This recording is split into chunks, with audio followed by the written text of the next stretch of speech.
મારામાં તમે આવો તો બધું ખાઈને વજન ઉતારી શકો છો. શું ખાવું અને શું ના ખાવું ને એ પણ જાતે નક્કી કરી શકશો. હેલો ગાઈસ, કેમ છો? તો બધાને જય શ્રી કૃષ્ણ ને રાધે રાધે. તો સ્વાગત છે તમારું આજના મારા મસ્ત મજાના વિડીયોની અંદર. મેં એવું વિચાર્યું છે કે હું તમને નાની નાની ટિપ્સ આપીને હું તમને જે રીતના તૈયાર કરી દઈશ કે તમે તમારું ડાયટ પોતે જાતે બનાવી શકશો અને શું ખાવું અને શું ના ખાવું ને એ પણ જાતે નક્કી કરી શકશો. તો સ્વાગત છે તમારું મારા વેટ લોસ ચેનલની અંદર. મારું નામ શ્રદ્ધા છે અને મેં 22 કિલો જેટલું વજન ઉતારેલું છે મારું, બહુ સારી રીતે ઘરેથી અને ઘરે જ વર્કઆઉટ કરીને. મેં કોઈ પણ જાતની દવા પણ નથી લીધી કે કોઈ પણ જાતના પાવડર કે શેક પણ નથી પીધા. એકદમ ઓછા ખર્ચે જે હું તમને પણ એવા જ ખર્ચે, ઓછા ખર્ચે સારું એવું વજન ઉતારવા માંગુ છું. હવે આપણે કોઈ પણને જોઈએ ને અને એ આપણને એમ કે મેં ડાયટથી વજન ઉતારેલું છે, તો તમને એવી જાણવાની ઈચ્છા થાય કે શું ખાધું હશે ડાયટમાં, અથવા તો તમે પૂછી પણ લો કે ડાયટમાં શું શું ખાવાનું. બરાબર છે ને? તો આજનો વિડીયો મારો એ માટે છે કે આજે હું તમને એ જણાવીશ કે મેં મારી વેટ લોસ જર્નીની અંદર કયા લોટનો ઉપયોગ કરેલો છે, કઈ દાળ, કયા શાકભાજી કે કયા સીડ્સનો ઉપયોગ કરેલો છે, અને એ પણ તમે ઉપયોગ કરીને આરામથી સારું એવું વજન ઉતારી શકો છો. નોર્મલી હું તમને મારી એક વાત કહી દઉં કે મારા સામે રહેતા ને એમને આયુર્વેદિકથી વજન ઉતાર્યો હતો. એટલે કંઈ પ્રોબ્લેમ આવ્યો છે એટલે આયુર્વેદિક પાસે ગયા હતા. એટલે એણે એમ કીધું કે તમારે વજન ઘટાડવાની જરૂર છે, તો તમે આ લ્યો, આ અમારી દવા છે અને અમે જે કહીએ ને તમારે ખાવાનું છે. એના મિનિંગમાં એ ડાયટ. તો ડાયટમાં એને શું ખાવાનું તો ખબર? મકાઈ બાફેલી. જેટલી ખાવી એને આખો દિવસ દરમિયાન મકાઈ ખાઈ શકો, બાકી તમારે નકરું બાફેલું ખાવાનું. નોર્મલી કંઈ બી શાકભાજી હોય, દૂધી, તુરિયા, તે બધું બાફી નાખવાનું, થોડુંક મીઠું મરીને એવું એડ કરી અને ખાઈ જવાનું. બસ આ જ ડાયટ. અને એનો વજન પણ સારો ઉતરેલો. મહિનામાં સમથિંગ 10-12 કિલો જેવો ઉતર્યો હતો. કેમ કે જે પેટ સાફ કરવાની દવા આપે ને એનાથી એને જે અંદરનો જે એક કહેવાય કે કચરો અથવા તો જે પાણી હોય પણ એ સાફ થઈ જાય. રોજ સવારે કબજિયાત ન રહે, એટલે એનો એટલો ઉતરેલો વજન. પછી હું હવે તમને કહું, તમે વિચારી શકો કે કોઈ આપણને આવી રીતના ખાવાનું કે તો તમે કેટલું કન્ટિન્યુ ફોલો કરશો? જ્યાં સુધી તમારું વજન ઘટી જાય ને ત્યાં સુધી ફોલો કરશો. કેમ કે આપણને આવું ફિક્કું ખાવાનું પસંદ નથી. આપણે તો ચટાકેદાર અને મરી મસાલાવાળું ખાવાનું હોય ને તો જ આપણને ભાવે. તો તમે એવી કોમ્પ્રોમાઇઝ કરી લો કે ચલો ને 2 મહિના છે ને તો 2 મહિના અમે આવું ફિક્કું ખાઈ લઈએ એટલે મારું સરસ વજન ઘટી જશે. તમારું વજન ઘટી જાય અને પછી તમે પાછું ખાવાનું ચાલુ કરી દો. કેવું? જેવું તમે પહેલાં જમતા હતા ને એવું. એટલે શું થાય? તમારો ફટાફટ પાછો વજન વધવાનો ચાલુ થઈ જાય. આ જ પ્રોબ્લેમ છે. હવે મારા મતે ડાયટ કહું ને તો બહુ સારું અને સિમ્પલ છે. હું લોટની વાત કરું, મેં જે ડાયટમાં વસ્તુ ખાધી છે ને એની તમને વાત કરું ને તો ચાલો જોઈએ. મેં ઘઉંનો પણ લોટ ખાધો છે, જુવાર, બાજરો, મકાઈ, ચોખા, રવો, ઓટ્સ અને બીજી રાગી છે, પ્લસ કે તમે કહેવાય છે ને કિનવા. આ બધી જ વસ્તુનો તમે ઉપયોગ કરી શકો છો તમારા ડાયટ દરમિયાન. ઘઉંનો લોટ છે ને ઘણા બધા ખાવાની ના પાડે છે, પણ ડાયટની અંદર તમે વીકમાં 2 કે 3 વખત આરામથી લઈ શકો છો. એ પણ બપોરના ટાઈમે, એ પણ રોટલીનો, અને એની અંદર મોણ પણ ના નાખેલું હોવું જોઈએ અને મીઠું પણ ના નાખેલું હોવું જોઈએ. બાકી તમે બાજરાનો કે જુવારનો, મકાઈનો રોટલો બપોર સાંજે આરામથી ખાઈ શકો છો. હવે વાત કરીએ દાળની. તો દાળની અંદર અડદની દાળ સિવાય બધી દાળનો ઉપયોગ તમે કરી શકો છો. એ દાળમાંથી તમે દાળ બનાવીને લઈ શકો છો, દાળની ખીચડી બનાવીને લઈ શકો છો, દાળને પલાળીને એનું બેટર બનાવીને ઢોકળા, ઉપમા કે પછી આપણે કહેવાય ને કે ઢોસા અને અપ્પમ, આ બધી જ ચીલા, આ બધી જ વસ્તુ તમે લોટની અંદર મિક્સ કરી બધું સાધન સામગ્રી આપણે શાકભાજીને એવું એ તમે લઈ શકો છો. બરાબર છે? પછી આવે શાકભાજી. તો શાકભાજીની અંદર બટેકું નથી લેવાનું. બટેકું જો તમારે લેવું હોય ને તો તમે સવારના ટાઈમમાં એકદમ એક બાફેલું બટેકું લઈ શકો છો. એની સાથે બીજું કંઈ પણ વસ્તુ એડ નથી કરવાનું. નોર્મલી બાફેલું કે શેકેલું એક બટેકું લઈ શકો છો.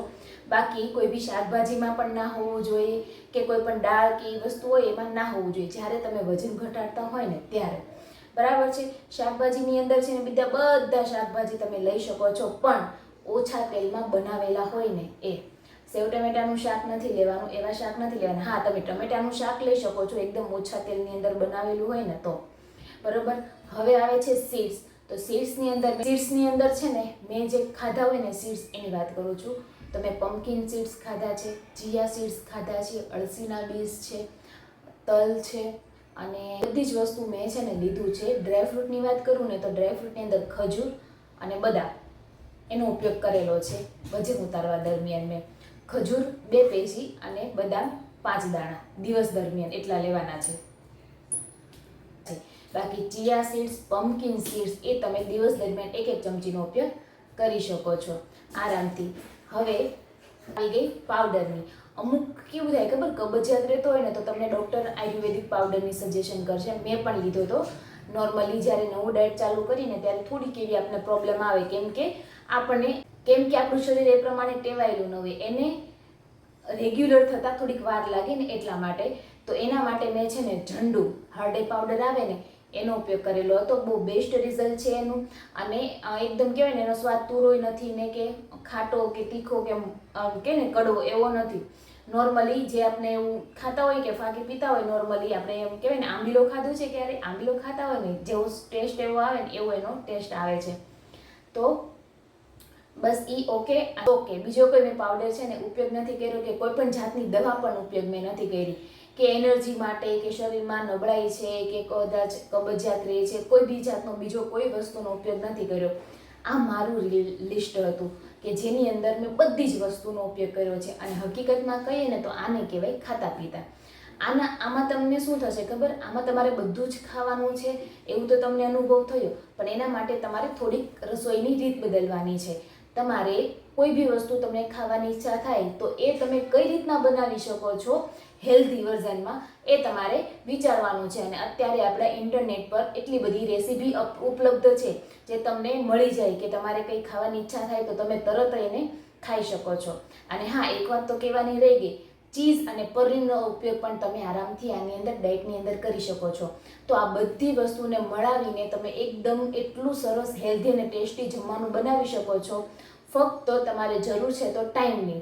જો તમારી પાસે સરસ એવો ટાઈમ હોય અને તમને એ ટાઈમનો ઉપયોગ કરતા આવડતો હોય ને તો તમે આરામથી ડાયટના મદદથી સારો એવો વજન ઘટાડી શકો છો. અને હા, બેસ્ટ રિઝલ્ટ માટે 70% ડાયટ કરવું જરૂરી છે અને 30% જેટલી કસરત કરવી જરૂરી છે. ડાયટથી તમારો વજન ઉતરશે. જો તમે કસરત નહીં કરો અને પ્રોપર સરખું ડાયટ કરશો ને તો તમારો વજન ઉતરવાનો જ છે, પણ એની સાથે તમે જો કસરત કરશો ને તો તમારી બોડીને શેપમાં લાવવાનું કામ કરશે. તો બંને સાથે સાથે કરવું, બની શકે ને એટલું ધીમે ધીમે ટ્રાય કરવી. પછી તમે જેમ જેમ અનુભવ થતો જાય એમ તમે કસરતની અંદર વધારો કરી શકો છો, જેથી તમને થાક પણ ના લાગે અને તમને મજા પણ આવે. કંટાળવાનું નથી, બરોબર? કંટાળશો ને તો તમે આ વસ્તુ નહીં કરી શકશો. અને બીજા ગમે એ ખાય, પણ તમારે મનોમન નક્કી કરવાનું છે કે હું 1 મહિનો આ વસ્તુ નહીં ખાઉં એટલે નહીં જ ખાઉં, ગમે એ થાય. તમે જો ધારશો ને તો તમે બધું કરી શકશો. મેં ધાર્યું ને હું કરી શકું ને તો તમે પણ આરામથી કરી શકો. જે સ્ટેજ ઉપર મેં વજન ઉતારવાનું ચાલુ કર્યું ને ત્યારે તો મને બહુ બધી ક્રેવિંગ થતી. એ ક્રેવિંગને મેં હેલ્ધી રસોઈ તરીકે ઉપયોગ કર્યો. જો અમે તૈયાર કર્યા તો એની રેસીપી મારી યુટ્યુબ ચેનલની અંદર પણ છે, તમે જઈને જોઈ શકો છો. તો આ થઈ ગયું આપણું હેલ્ધી વર્ઝન. એટલે તમે એવું નથી કે સ્વાદ માટે તમારે છે ને ફક્ત મરી મસાલાની જરૂર છે. એ મરી મસાલા તમે એડ કરશો ને એટલે ઓટોમેટિકલી કંઈ પણ વસ્તુ તમે બનાવશો ને એટલે ટેસ્ટ તમને આવી જશે. તો આ હતી મારી આજની વિડીયોની કહાની, કે મેં વજન ઉતારવા દરમિયાન કઈ કઈ વસ્તુનો ઉપયોગ કર્યો ને એ. હવે ઘણા બધા એવું કહેતા હોય કે અમે તો બધું ખાઈને વજન ઉતારીએ છીએ. તમે થોડુંક એને પૂછજો, એમાં એને બધું ખાવામાં શું આવે, એમાં બધું ખાવામાં એને ફીકું જ આવશે. બસ એને ખાલી એની દવા જે પ્રોડક્ટ હોય ને એને વેચવાની હોય, સેલિંગ કરવાની હોય. એટલે તમને એમ કહેશે કે અમારામાં તમે આવો ને તો બધું ખાઈને વજન ઉતારી શકો છો. જો મિત્રો તમને આજનો આ વિડીયો મારો ગમ્યો હોય ને તો લાઈક, શેર અને પ્લીઝ સબસ્ક્રાઈબ કરી દેજો અને શેર કરી દેજો તમારા ફેમિલી ફ્રેન્ડને, કે એ લોકોને જાણવાની ઈચ્છા હોય કે આ બેને શું શું ખાઈને વજન ઉતાર્યું છે ને એ.